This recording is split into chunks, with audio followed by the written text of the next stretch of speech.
reason that I really wanted to make this movie is that I saw God's heart for the orphans. This catch was a miraculous catch to save these orphans. Certainly hope the audiences walk away with that and see God's hand in this miracle story.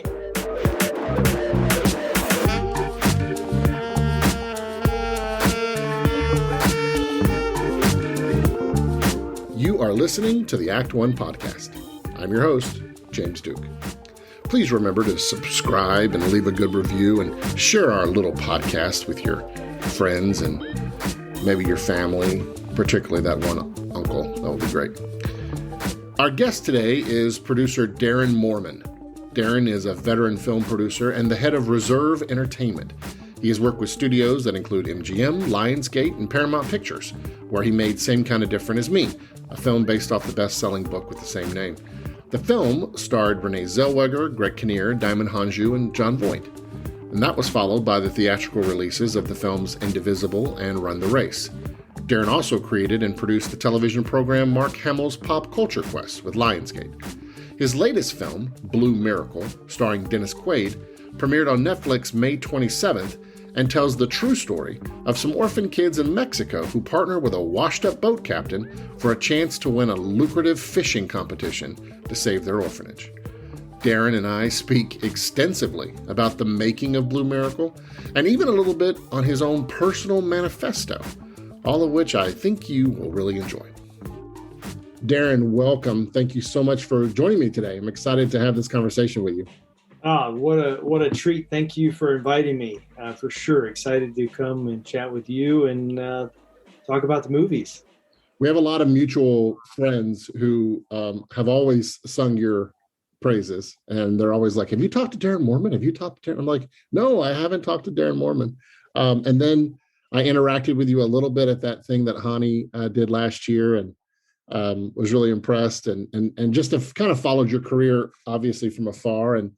And I really wanted to take some time to talk to you about this brand new film, which is my kids and I watched it and we really liked it. And I want as many people as possible to see this new film of yours called Blue Miracle, which is on Netflix playing right now. And so I'd love to just start right there, Darren. Just tell us a little bit about this film. For those of you who are listening to this podcast, you can watch it on Netflix. It was like number 2, it was like the top 10, it was like the number 2 when I saw it. Like, first of all, tell us a little bit about how the film's doing before we get into the behind the scenes of it. How's the film doing so far?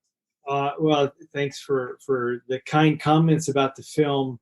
Anytime you as a filmmaker, pour your heart into telling a story, you hope the audience responds. Sometimes it doesn't always work that way. But Blue Miracle has really found a global audience, and from what we can tell, we don't have the actual numbers yet, but we'll find those out on Monday. Is that it's performing incredibly well. Netflix is super happy, and the response we're getting is amazing. In fact, the number of likes on Netflix is 98% thumbs up. Which is pretty amazing. Wow. And that's not a small number. I think it's 220,000 or 250,000 people have given it a thumbs up. So people are really are responding to the film. So exciting to be in this world, to launch a movie to 240 million homes across the country. So it's super exciting. Across the world. Yeah, across the world, which is just a mind-blowing concept when you think about it. Yeah, the fact that Netflix is in front of almost 1 billion people, and everyone will at one point or another have a chance to watch Blue Miracle is incredible. So you've had films play theatrically, and so explain to people a little bit the financial advantage of opening a film worldwide on a streamer versus having to pay for prints for P&A for opening things theatrically worldwide. I mean, we're talking millions and millions of dollar difference, right? Yeah, for sure. You do not have to put up on a film like this, you'd have to put up $10 or $15 million of P&A on top of the production cost. And so you take the risk away from the investors, because the investors are super happy. They get their money back, plus a little chunk of change. And then you just get a chance to bring it to the world. And you're not asking your audience to go spend $15. You're asking your audience to enjoy an experience of something they've already paid for.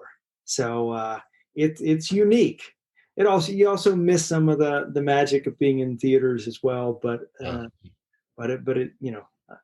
I'm sure I'll release movies in theaters again, and I'm sure I'll partner with Netflix again. Yeah. Well, I'd love to hear a little bit about the kind of what got you onto this project. What was the original? Because, well, first of all, just my own thoughts on the film is for those of you who are interested, it's a family film, but what I like about it is because I really enjoyed it. It's a beautiful film. First of all, shot the heck out of it. Great place to shoot, all that beautiful blue ocean. But I think I was mentioning to you before we started recording, it does feel like a film that kind of harkens back to the old family films of, say, the 70s and 80s, when the studios were still making family films, like even when Disney was making kind of smaller, low budget, mid-range, kind of what we call low budget, mid-range kind of films that they just don't make anymore. And so a lot of this has kind of fallen to more independent producers and smaller production companies and stuff, and also for people who are in the faith-based category too. And so this film really kind of stands out to me as a film that your whole family can watch, but it doesn't have that. It's not overly sweet. It's not overly preachy.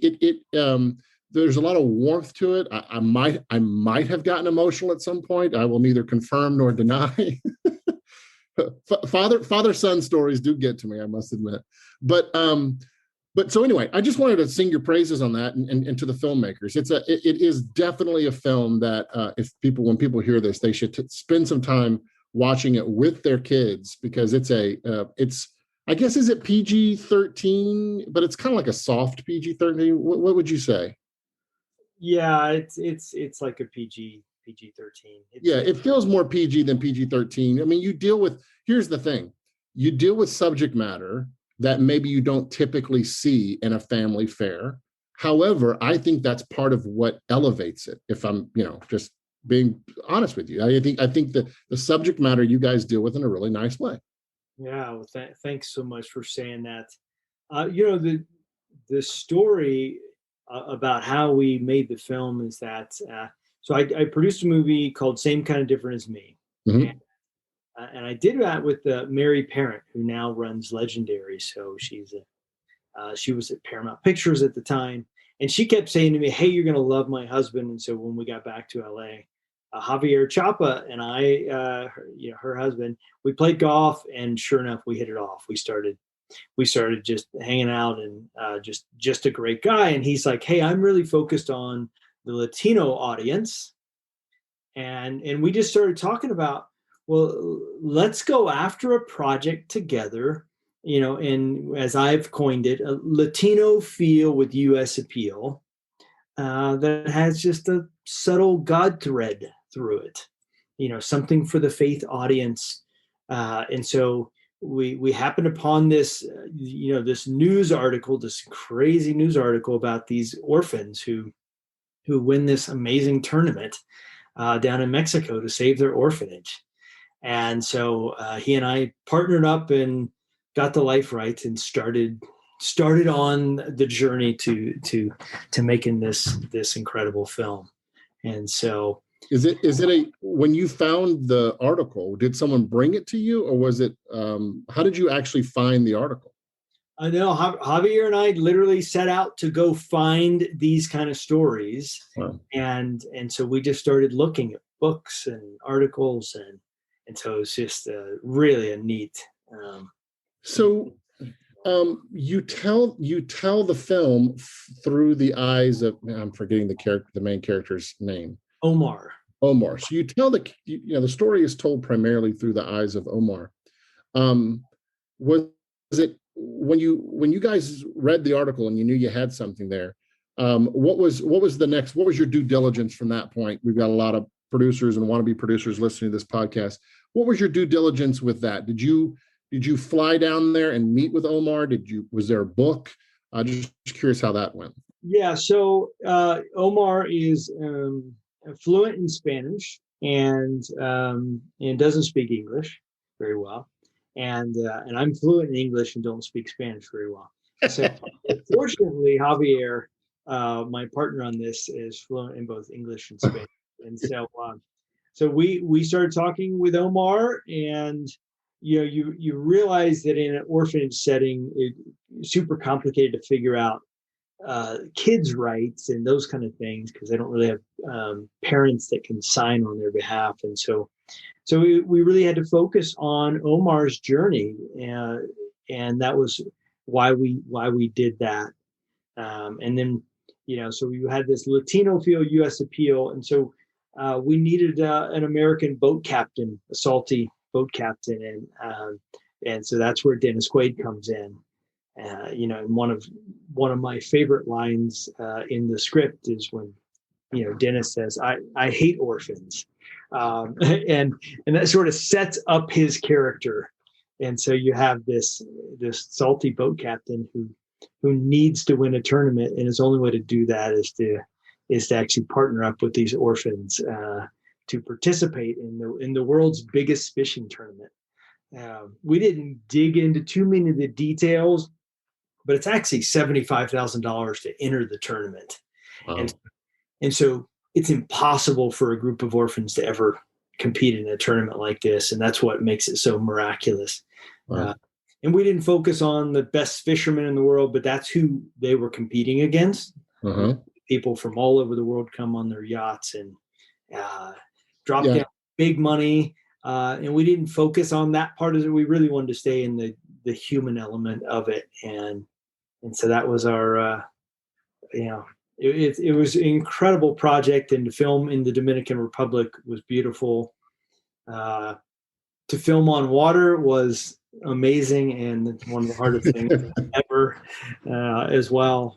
And so yes, that's definitely on my list to ask you about that. Yeah, happy to talk about that for sure. And one of the neat things when you see the film is that you see all of these amazing yachts going out into the tournament. Well, we shot the live tournament in Cabo.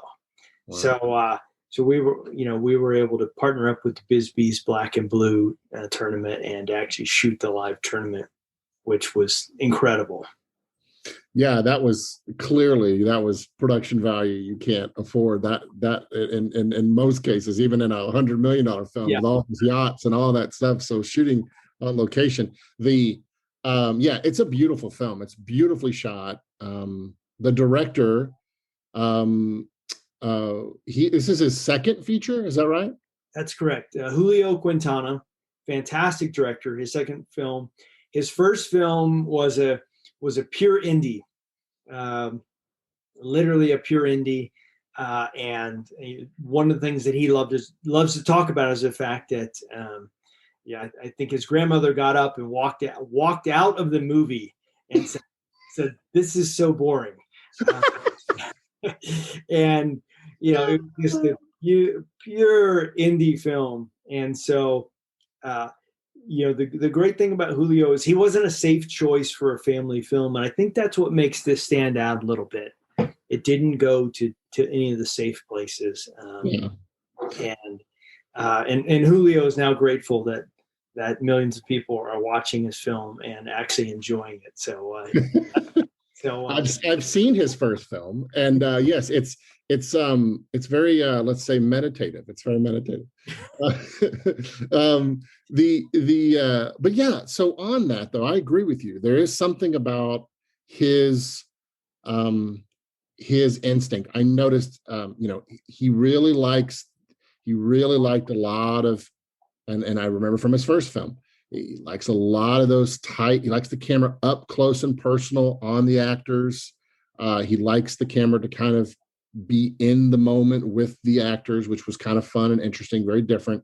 We're not really set apart from everyone. He really kind of gets you into it with them. And I think the performances were really good. I mean, you have kids and water, right? Like, oh boy, kids and water. But honestly, I thought of course, Dennis Quaid is wonderful as like you said, as the salty old captain. The actor who plays Omar is really, really really great performance by him.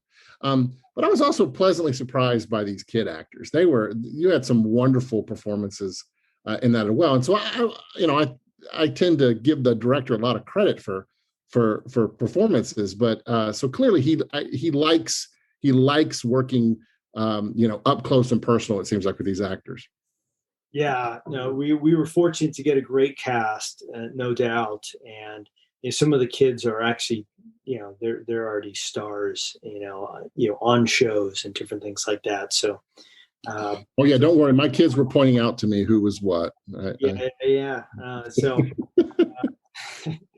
It's pretty amazing, because they're stars, but yet they're not big enough stars where you can't afford them. So, but they're stars on Disney shows, etc. Right. Probably helping lead some of the success of the film, because your kids recognize these actors, which is great. And Dennis Quaid is Dennis Quaid, but he was phenomenal to work with. He just brought it to life. He helped the kids a ton while he was working with them, and it was really, he became a great coach for them. So that was neat.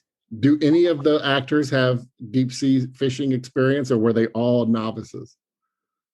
Oh no, they were all novices, for sure. Which was perfect. We needed that. We needed people who had never been on a boat before, and we pretty much got that.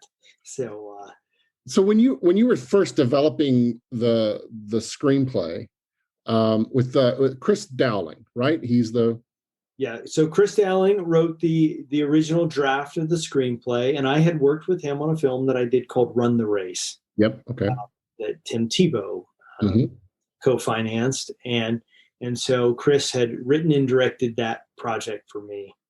And so when you're developing your next project and you're sort of looking at who to go to, I knew that Chris understood the inspirational space and the sports space, and so we hired him to write it, and he did a great job with the first draft of the script, and then we were pretty set on making sure that we had a Hispanic, director.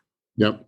And so then when Julio attached to it, he came and did end up doing multiple drafts, just because actors would give notes and those kind of things, and he actually brought the authentic Latino feel to the project.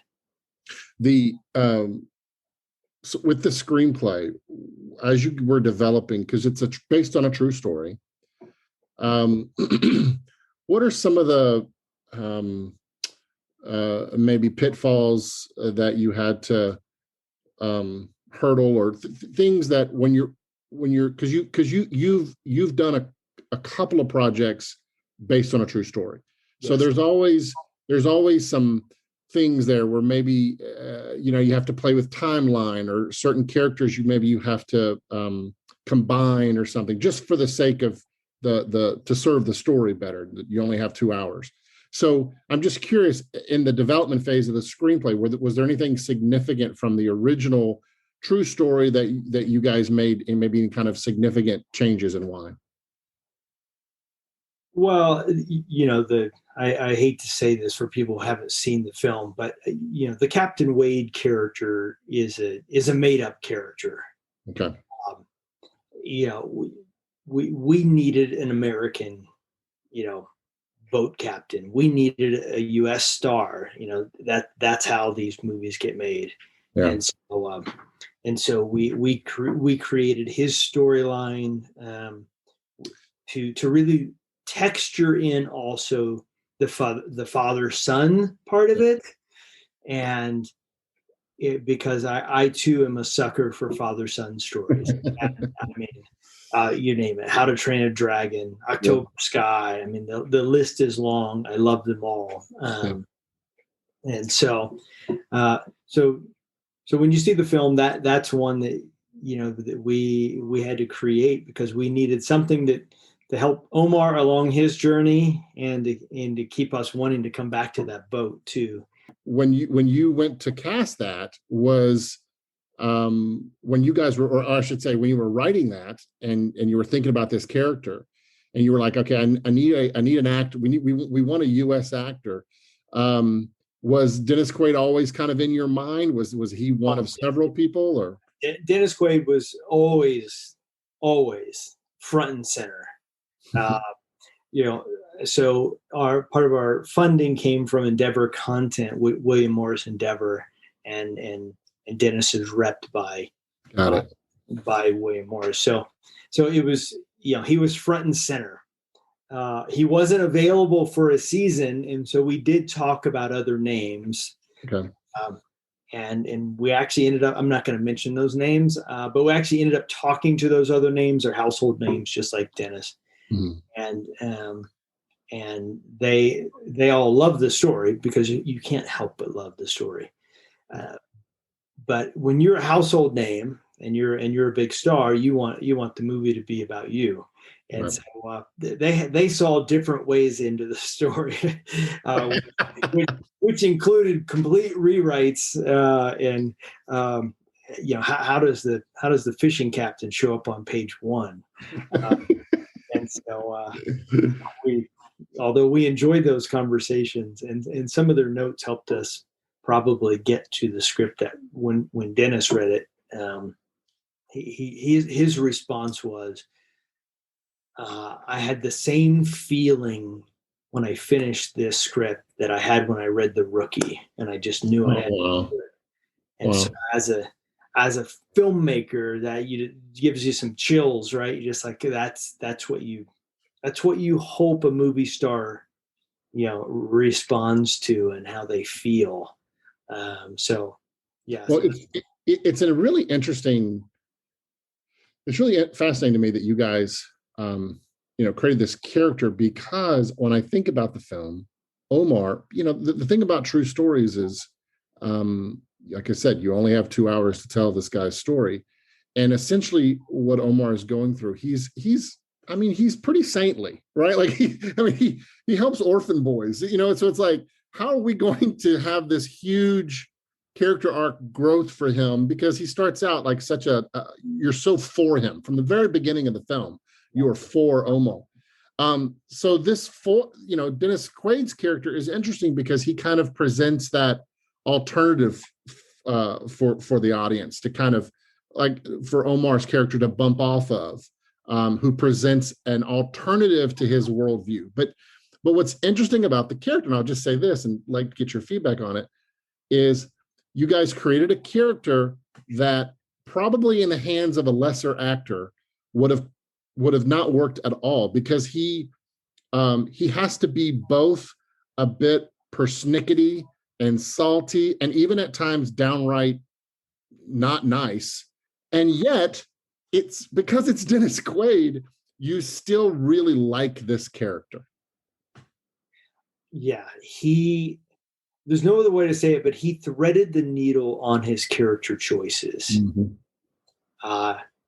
Although he was at moments a jerk and those kind of things, he was still a lovable jerk. Yeah. And so, yes, when I look back at casting and some ideas that sort of got thrown around, it was certainly, with a different actor, it could have gone wrong. Yeah. Dennis was always our first choice, and we were fortunate that when he freed up, the timing all worked for us making the movie, and we had a window to make it work with him. And so that's the beautiful thing about these guys. They're always so busy, so you have to actually, there's a little bit of lightning in a bottle to make it all work. Yeah. How did they get on? In real life, it costs $75,000. How did they get how did they get into the tournament then? What happened? Yeah, so the story plays it fairly close to it. The truth is that it was a bit of a PR stunt by the in Cabo because a hurricane had just hit, and Mm, they did lose people, and so they were they worked with Cabo and the Bisbees to sort of do this thing of, hey, let's let some locals in, got it. and they got a free ticket to. So it was true that no local had ever been, because no local could afford to be in the tournament. Well, no local had ever won it, Ever won it. So yeah. so that is correct. But Wow. very very few local Mexicans could afford that $75,000. It's a massive deal. And it is funny when you because I actually I did take note of that. You do have one line in the film that you throw in that says where they talk about the best fishermen in the world are competing, and I remember that because I remember thinking, oh wow, yeah, this is a real thing, and the people they're competing with are really the best of the best. That this isn't just like a silly little bunch of kids go out and make a discovery. This is like a real competition. Yeah, again, you have 2 hours and you have a limited budget, so we didn't focus on the other people competing or those kind of things. But literally, if you were to go back and look at the 2014 tournament, there were people from all over the world, yachts from all over the world that competed, and these group of ragtag orphan boys end up winning this thing. Darren, I wonder if you could talk just a little bit about the thought process that went into production, because I'm assuming it started with the script, because essentially what you guys made, this is just something I can't help but notice when I watch film, is essentially what you guys, it was very smart filmmaking from my perspective, because essentially there's two locations. You made a film with essentially two locations. You have other, but that's kind of the genius of your of the what I feel like is the beautiful production value that you guys put into the film is it doesn't feel like that. Like it doesn't feel like a small film that's really only shot in two locations. However, strategically, I can see where your money was spent. And I think that's really impressive filmmaking in my estimation. So we've got a lot of people that listen to this podcast doing their own stuff. Just for you, when you're looking at a project like this, are you constantly kind of in your mind thinking, okay, how do we tell the best story possible, while at the same time being realistic with what our resources are? Yeah. Oh yeah. You're always thinking about that, and fortunately we had scouted and we knew we shot the live tournament in advance, so we already knew what that was in Cabo, and so we already had that big boats sweeping, drone shots.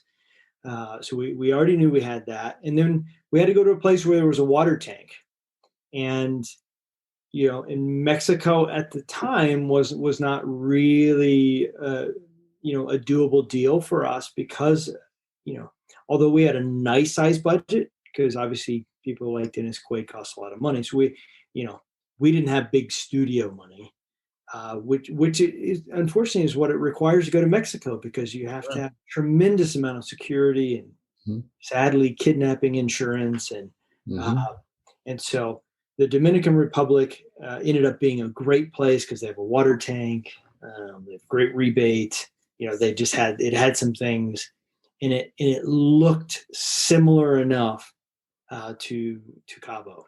Yeah. And all those wonderful exteriors that you got, like you said, it seamlessly, it all flows seamlessly together. And the film is primarily shot, as from people watch it, you'll see. I mean, there's a lot of stuff that's staged in the orphanage, and then there's a lot of stuff that's staged on the boat. And it's like it's really smart filmmaking, because it doesn't feel like you're just in these two places, because you really do. You've got a lot of production value in this film that looks beautiful. It just feels so big. The competition, like you said, you see all these other boats, see all these other people, and yet from a filmmaking perspective, you're really you spent most of your time, right, in the orphanage and on the boat. Yeah, we shot 8 days on the water tank. That had to be just, your favorite. You would think it's like the ideal location in the world to work, but at the same time, you're like, oh my gosh, it gets old every 20 minutes because of how it works. You can only look like this. You can only look straight out with the camera, and so you have 16 people in the water that are turning the boat with the sun. They're rotating the boat with the sun, because the sun is moving, and you having to do that, and you're getting all of your angles from one direction, but yet you're moving the boat where it looks like you're looking 360 around the ocean. Wow. So it was, and then on days, here's some amazing things about shooting, things you don't know about until you've done them. All right, here we go. Here's Things You Don't Know About Shooting on Water by Darren Moorman. Here we go. Yeah. Day one. Now we've been scouting, we've been prepping, we've been to the water tank so many times. Day one, we get there, and the water tank has sort of a wave pool where you want waves, but the wind off the ocean is always causing it to ripple. It always just has a ripple, and your water has to blend to the ocean. The infinity pool has to blend to the ocean. Well, day one, we get there, and it's literally just glass. There's no wind. And you walk up, and everyone's looking at it going, how come no one said that there would be days like this? There'll be days when there's no wind. There's no wind, and you're supposed to be on the ocean filming, and you're like, it's glass. That's not possible. It's not a possible scenario. Right. Oh my goodness. And so we learned. And then on the days where there was a lot of wind, the 16 guys trying to rotate the boat were fighting against that wind. Oh man. And so having the consistency of the water, and it was a learning experience for sure. Man, the just the thought of just being wet for that long is just the thought of being wet all day for that long is just these guys are in the water 12 hours a day. I mean, because you're filming all day long. You're not taking a break. So they're in wetsuits. They're in the water all day long. Wow. Pretty amazing thing for sure. And then we shot out on the ocean 3 days with the boat. All of the interactions, out on the ocean with other boats and those kind of things, and the big huge shots of them going out into the tournament. And then obviously the 3 days in Cabo filming the live tournament. So yeah, we had a lot of water. We had a lot of water. If you look at my behind the scenes photos, you're like, why is he wearing a long sleeve shirt and the biggest brim hats and that kind of stuff? Because that sun was hot.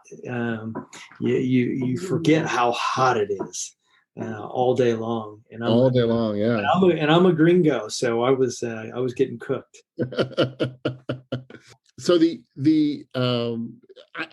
is always so fascinating to me, to kind of some of the inside baseball stuff with this. But so when Julio was brought on, well, let me take one step back. Yeah. So when did you know the script was ready to go? How long did it take you to develop the script? Did you nail it pretty early on, or were you in the development phase for a little while? We were in the development phase all the way through. Wow. All the way through. It's just the reality of this project, getting the nuances right and the subtleties, and but yeah, So Chris was still writing as you guys were going. No, Julio was writing. Okay. Julio was writing. So when did he come onto the project? Yeah, I would say that Julio, because of our casting process, and trying to listen to actor notes and those kind of things, I think Julio probably would say he wrote for 6 months straight. I don't know that that's true, but he might have. So I mean, he came onto the project,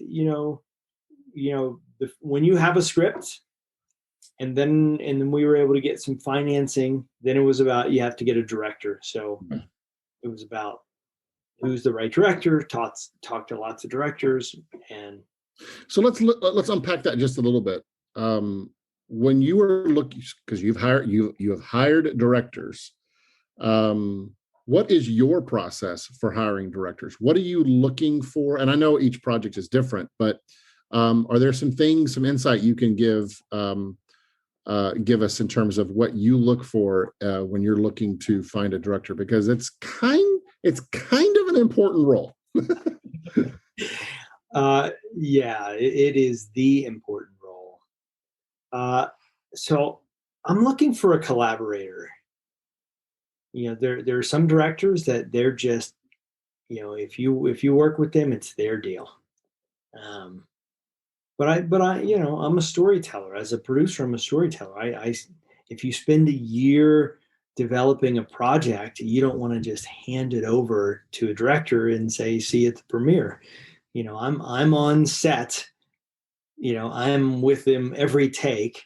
If I have notes, I'm giving them. And so you want a collaborator. That's the kind of producer I am. And Julio was certainly a collaborator. He was he certainly had his own take on things, but he for sure wanted notes. He listened to notes all the way through the process, and he wanted to make the same movie that I wanted to make, and I think that's the key. I talked to lots of directors, and they have a completely different view of the script that I'm trying to get them to consider, and it's quickly a thing where it's just like, yeah, that's not the movie I set out to make, and and I've been there before. I've been there with directors that sort of took a project in a direction that I didn't want to go, and that's frustrating.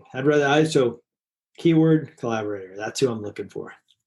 That's a really good advice, because I've been in the same boat as well. When you realize that the person you've handed the reins over to is actually wanting to make a different film than what you set out to make, and it becomes collaboration is such a beautiful thing when you find the right collaborators and you can really make something great. And when you first started watching, when you got a chance to watch, you and your partner, when you guys sat down to watch the first cut that he showed you guys when everything was done, did you know, or maybe even before, even when you're shooting, sometimes you get a sense, did you know what you had, or were you pleasantly surprised? Was there a lot of reshoots or recuts? Or I'm just curious, once you got to that phase, what was it like for you? Oh, well, because I'm such a hands-on producer and sitting, in the proximity of the director, I know what I have as a producer. And as long as the director is feeling the same way, that he probably tracks the performance. A director should be tracking the performances. This is where the actor is here on page 4, and this is where they're going to be on 48. But as long as the director and I feel the same way, I think it's an easy process. And one thing about this is that we knew we had something special. We showed it an early cut at a test screening in Texas, and we did 2 theaters side by side.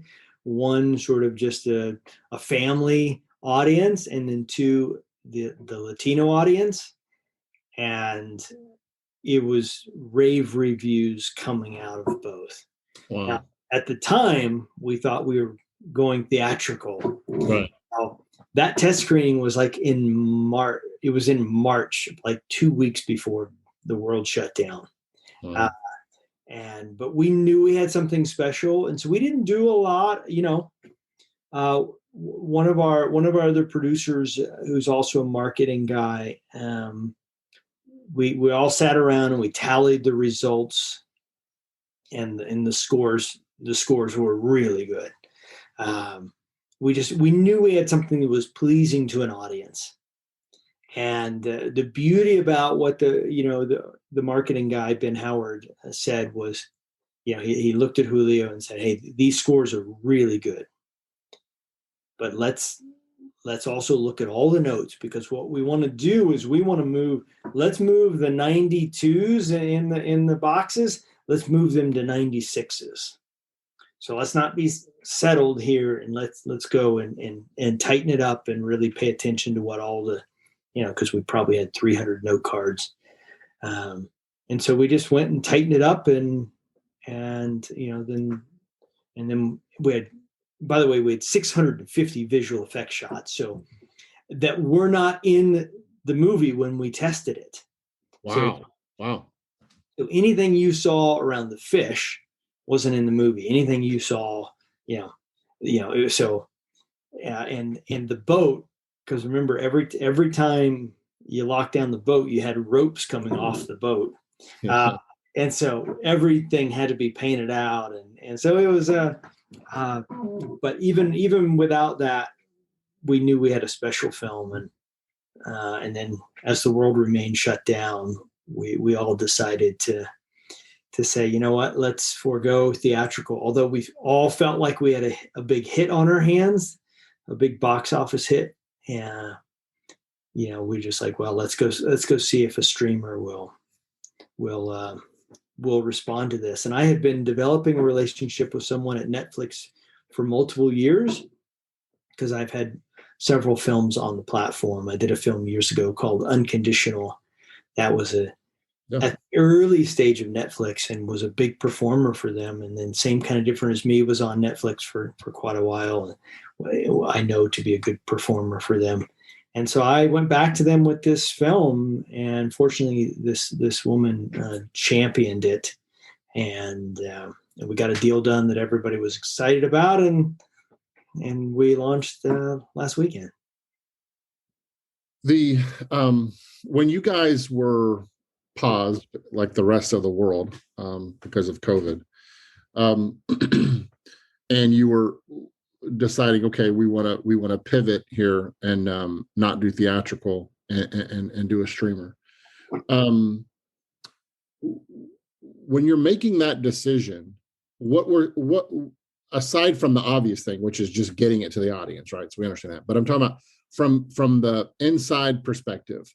What are you measuring? Did you feel like you had to go to your financiers and tell them that there's been a pivot?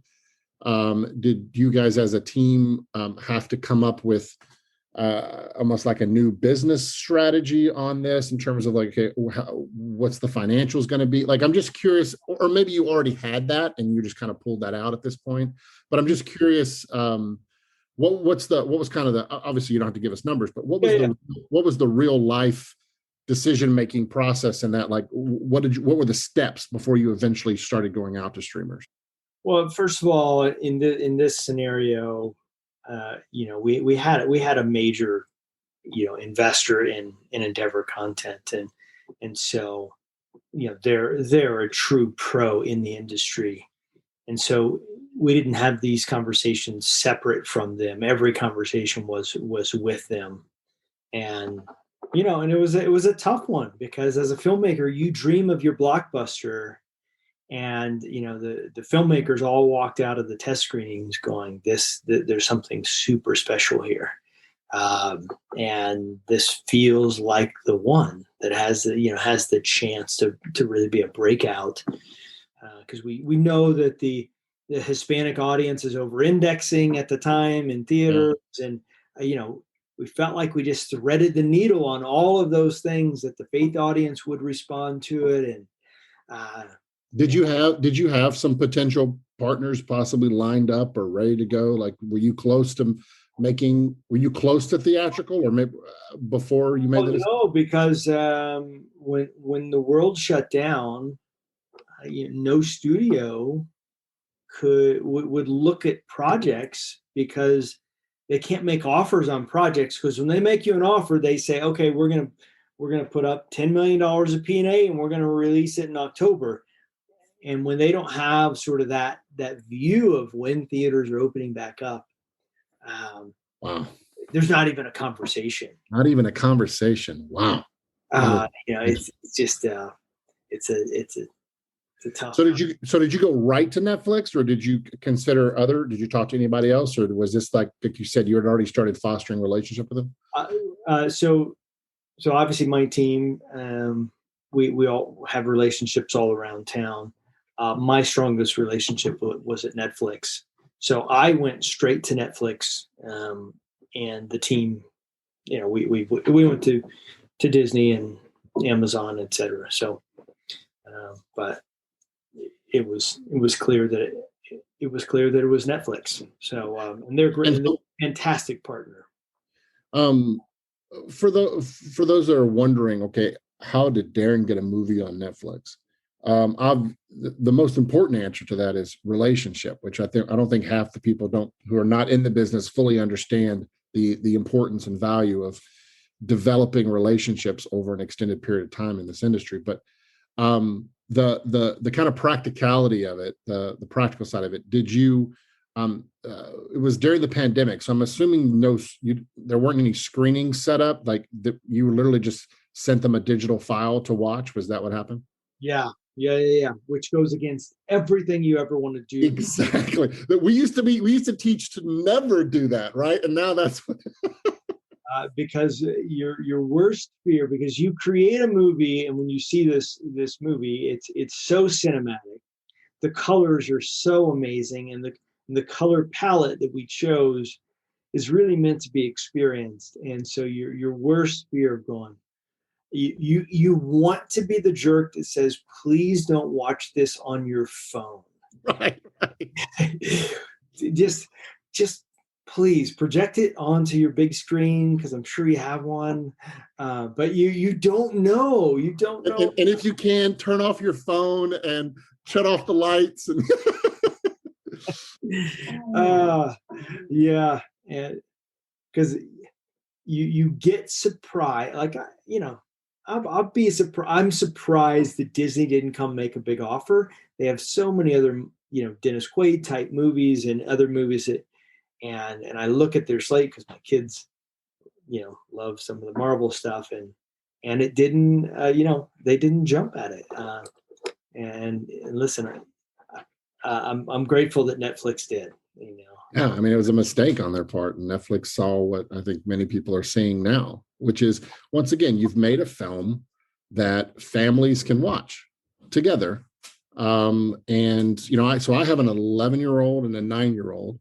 And they really enjoyed it for different reasons than I did. And that's one of the things I want to maybe talk to you about now is, you mentioned earlier, kind of your own interest in father-son stories. Yeah. What is this film about to you? Like, for you personally, what drew you more than anything, would you say, to this project, and what are you hoping people, other than just a great time at the movies, what are you hoping to be like a takeaway for audiences for this film? Well, since your audience here that we're talking to are, predominantly, in the faith space, the reason that I really wanted to make this movie is that I saw God's heart for the orphans. And so when you think about, God saying, hey, we have to take care of the widows and the orphans, that this catch was a miraculous catch to save these orphans. Yeah. And so I hope the audiences recognize the miracle of that, and and they just go, wow, maybe there is a God. We don't point it out in the movie. um, we don't end with a cross next to the fish or anything like that, but I certainly hope the audiences walk away with that and see God's hand in this miracle story. And I have to say, if God were writing the Bible today, I think maybe one of the fish stories in the Bible would have been thrown out, and this one would have landed. That's right. Right. Um, uh, because the true story we didn't even tell because it was so far out there that if you didn't have a faith, you'd go, that's bogus. That's Wow. that's so phony. Because the true story is that Omar woke up in the middle of the night and had a vision that he was going to catch the fish at a certain time. And this is a guy who's never caught a fish, and he had a vision that he was going to do that. Wow. And At a very at a very specific moment in time. specific moment in time. Wow.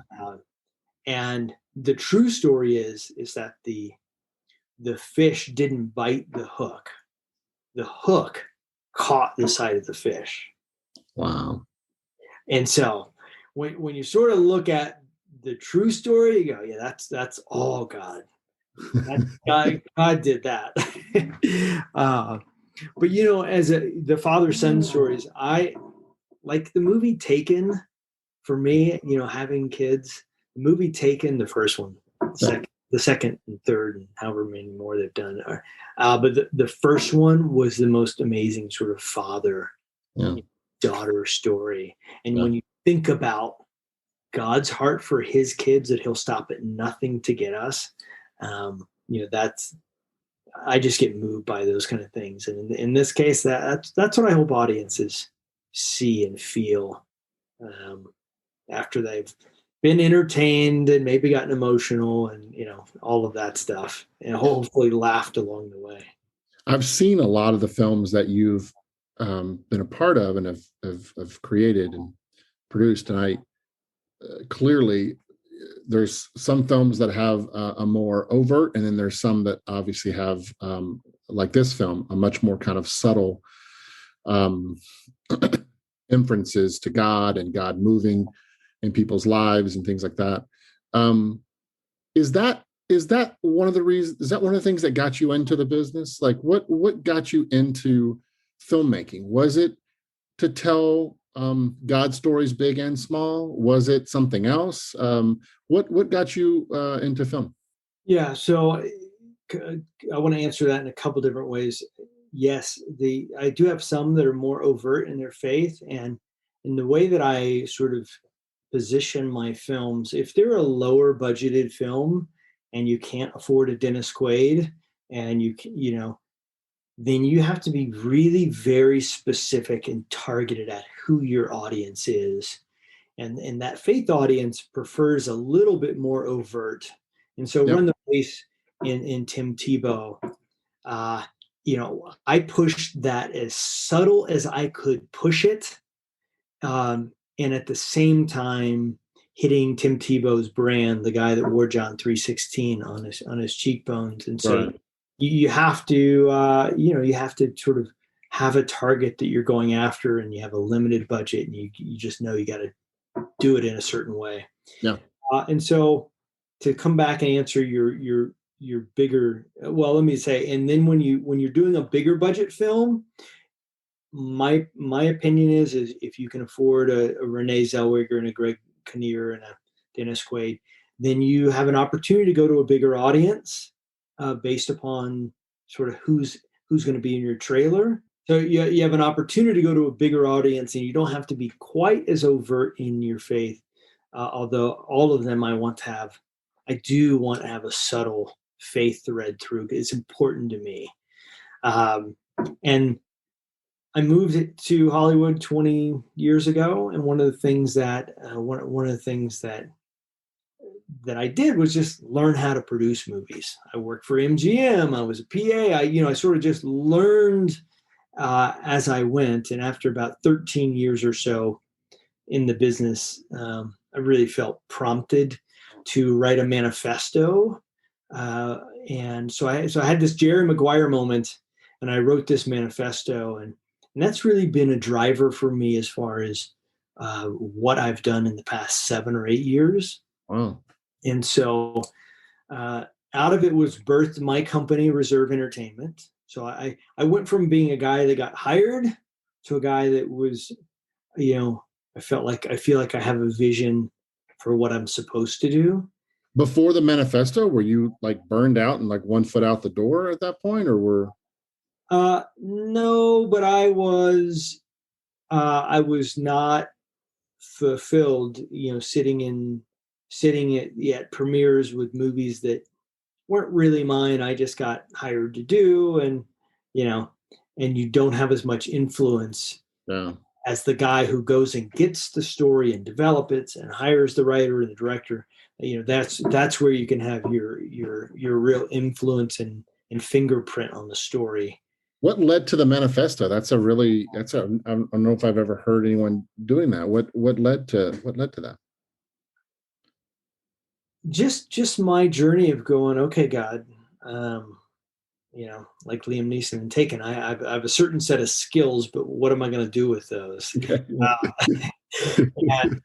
And how do you want to use those skills? And how, and really so Reserve Entertainment is the branding of it. You can see my shirt. The audience can't see it, but you can go look up my logo. Yeah. It's a wine barrel on water, and it's inspired by Jesus' first miracle of turning water into wine. And the guy running the wedding party says, "Where did this reserve wine come from?" And so for me, it's this thing that Jesus cared about the quality of the wine. And as a filmmaker, I care about the quality of the films that I'm making. Because I grew up, in the industry, working at MGM, working and seeing sort of studio quality things on, and so I have that sort of knowledge and insight, and I've just and God just sort of opened the door for me to be able to tell these amazing stories and to hopefully bring that production value and the quality that a Blue Miracle has. Wow.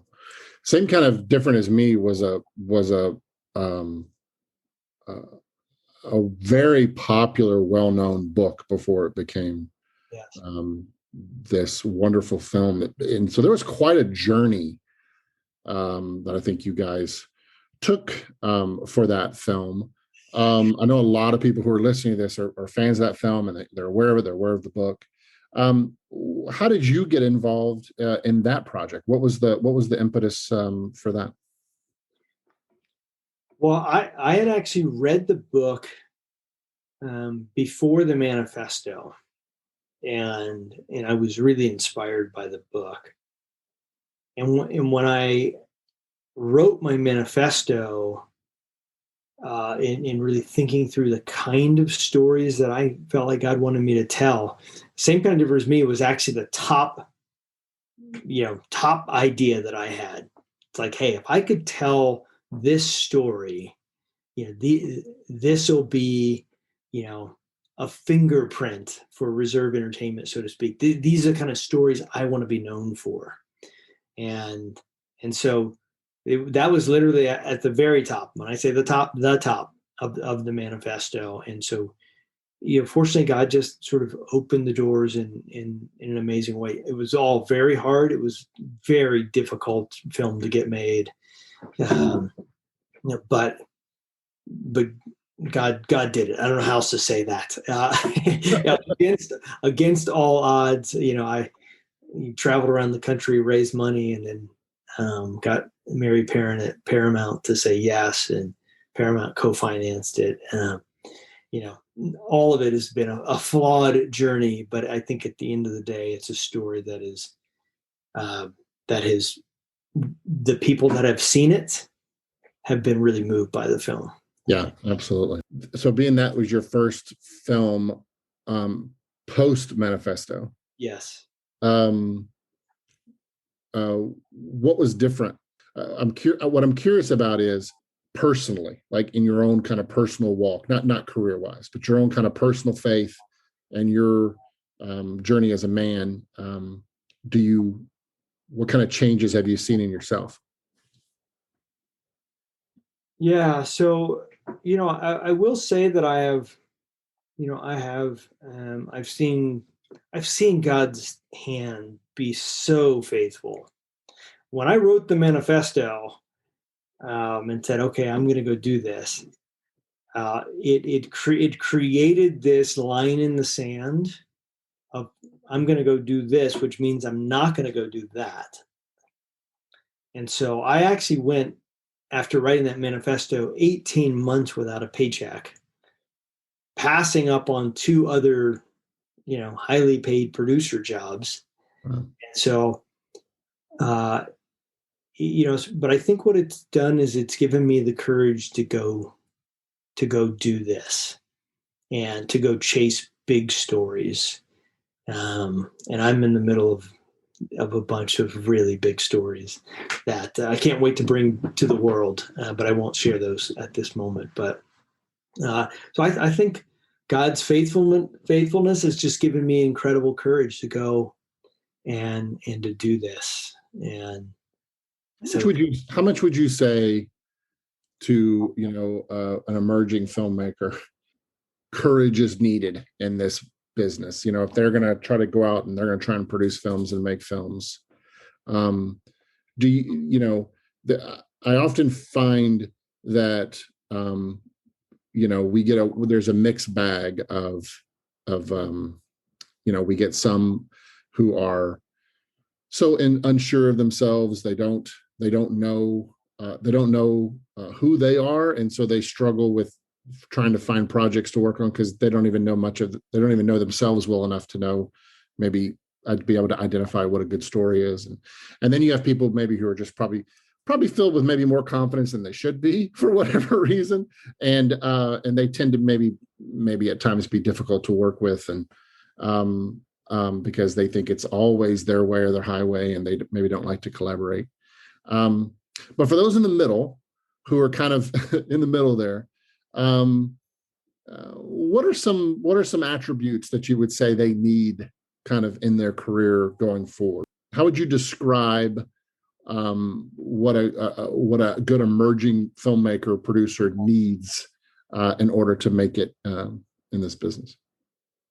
oh my goodness, that is a great question. You're right.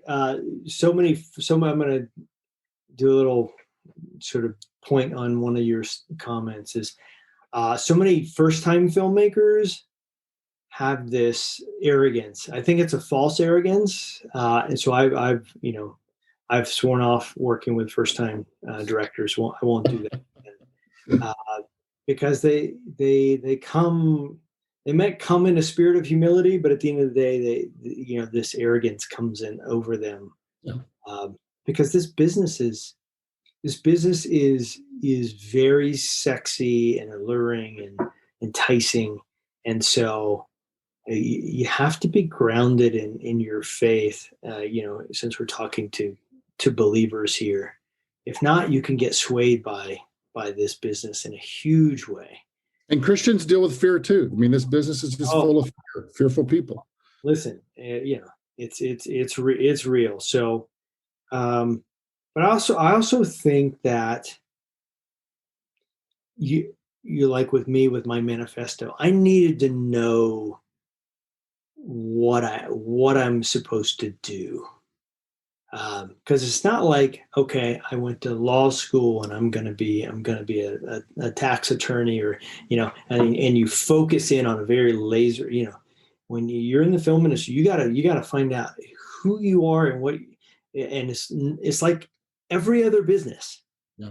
You got to know what you're supposed to do and who you are, and you can't just be sort of wishy-washy in that. Yeah, because I meet young filmmakers and they're like, "Oh, I want to I want to be the edgy Christian. Well, what does that mean? You want to drop down F-bombs in your movie, which means you want to look like everybody else. That's right. So see, you're saying you don't want to be edgy. You just want to look like everyone else. So I'm always fascinated by it. But my 18 months of saying this is what I'm supposed to do, I doubted many times, and I was married and still married and I had 2 kids, and they get up and eat every morning. So you look at yourself and go, oh wow, is this really what I'm supposed to do? But courage is massive. But you also have to treat every day, you're a business. Whether I had Reserve Entertainment as a name or not, I'm a business. It means I got to get up every morning, and I got to be in a routine, and I got to be working the phones, and I got to be reading scripts, and I got to be finding stories, because nothing is going to be given to us. That's right. We have to go work. We have to go work. And to that, Darren, I know you will agree with me on this. It's oftentimes even more frustrating when I'll interact with a person of faith who will tell me that they feel called by God, or they feel like God gave them a story or whatever, and sometimes there's like a sense of entitlement that'll come with that, where it's like, I don't know if I don't have to work as hard because God's going to do it for me. And I don't think that's good theology, but 2, it's also not good business sense. Like, what you are saying is something that has been universal, which is you kind of have to have a really good work ethic to make you've got to hustle, whether you feel called or not. If this is what you want to do, you have to put in the work. Yeah, you got to put in the work. I have set hours at my home office, pretty much 8:45 to 5:45 every day, and and it is the real deal. You got to put in the hours, and some days you feel really productive, and other days you feel like, oh my goodness, will I ever get another movie made? And that's real. Just so you know, that's real. Even though I might have 20 projects behind me, that is still a real thought of, I wrap a movie and I'm like, maybe that's the last movie I'll ever make, So, which depending on the film you just wrapped might be a good thought, but mostly it's a bad thought.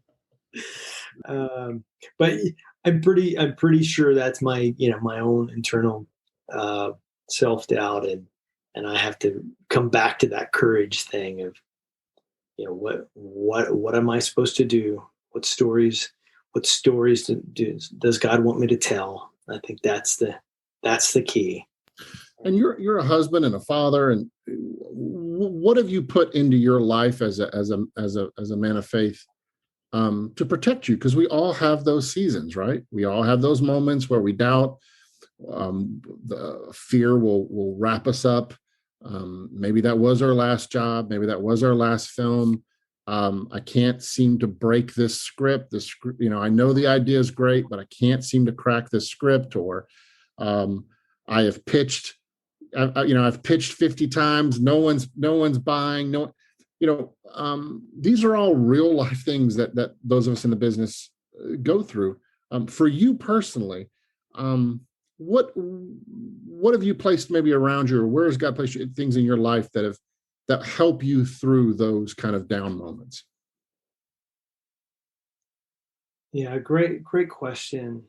One thing's for sure is that, my whenever I can get in worship, that's a big deal for me. Yeah. That's a place of surrender, a place of letting go of all of that doubt. And sometimes there'll be songs that move me that I'll play, 100 times in a month. I'll just sort of hold on to that spiritual nugget through a worship song, because it's tough. There are times where it's tough. Yeah, I gotta tell you, there are times where I'm like, wow, can I just get a job and and throw in the towel, and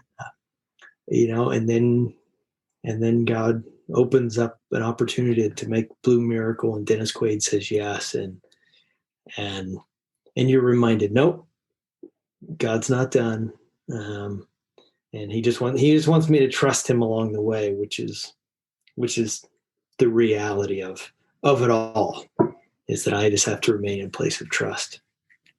I love that. That's a beautiful place for us to wrap up our conversation. This has been a pleasure. I've loved having this conversation with you. I admire you. I admire the films that you make. And like I said at the beginning, we have a lot of mutual friends who just think the world of you. And you definitely are a man of integrity in this business. And that says a lot. That goes a long way, because of the environments and the rooms that you find yourself in. You have definitely represented well, my friend. And so congratulations again on this great film. We want people to go out and see it this weekend. As soon as you hear this podcast, turn on Netflix, watch this film, because the analytics, it's the equivalent of buying a movie ticket, right? It's all about the analytics with Netflix, right? The numbers. It is for sure. And also, the film tells a true story about the work that's happening at, is it Casa Hogar? Casa Hogar? Yep, Casa Hogar.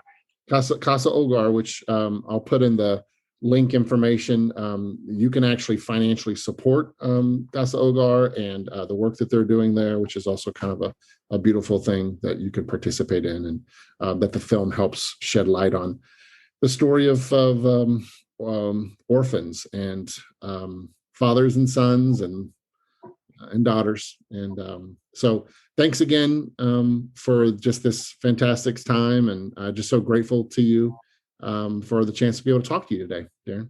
I really appreciate it, and I'll look forward to coming and speaking to one of your classes in the near future.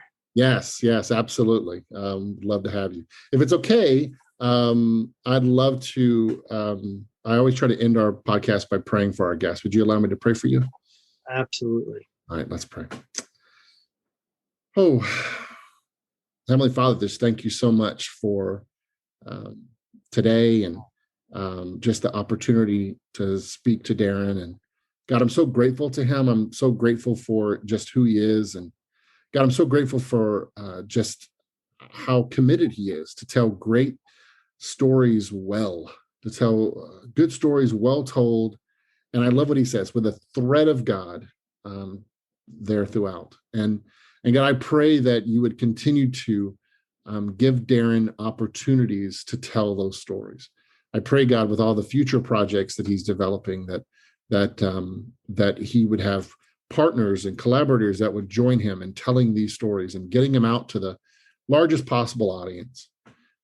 God, I pray for this film, Blue Miracle. We pray that the people that watch the film enjoy it and are impacted in some way by what they see.